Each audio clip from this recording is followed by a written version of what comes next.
It doesn't matter if you have $1 million or $100 because these home styling rules work for any budget. This rule is all about balance. Objects grouped in odd numbers look way more balanced than just a pair. So grouping 3 objects together or 5 objects together is just more visually pleasing to the eye. My next rule/tip is to find moments for intentional contrast. Create visual interest by mixing opposites. Something matte with something shiny, something rough next to something smooth. Contrast will make it feel intentional and not just like you grabbed every random thing you saw at the thrift store.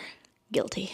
My next tip is that repetition creates cohesion, aka what I like to call the tie-back method. Repeating elements like shape, color, and material will tie a space together. This rule is super important for the maximalists out there. For example, in my home, while it is far from finished, I kept this method in mind when I was shopping for my console. The reason I decided to buy this one was because, first of all, it was only $160, which is insane. But I also really liked it because the curve at the bottom mimics the curve of my couch, and this little detail on the wood doors mimics the geometric shapes of my rug. My next rule/tip is that I'm going to hold your hand when I say this. I'm talking to you maximalist girls out there. Negative space is a design choice. You don't have to fill every corner. Your home needs room to breathe. This will tell your eye where to rest.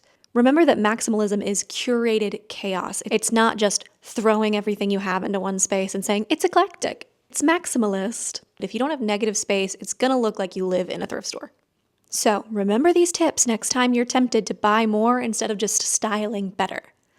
Hope this helped.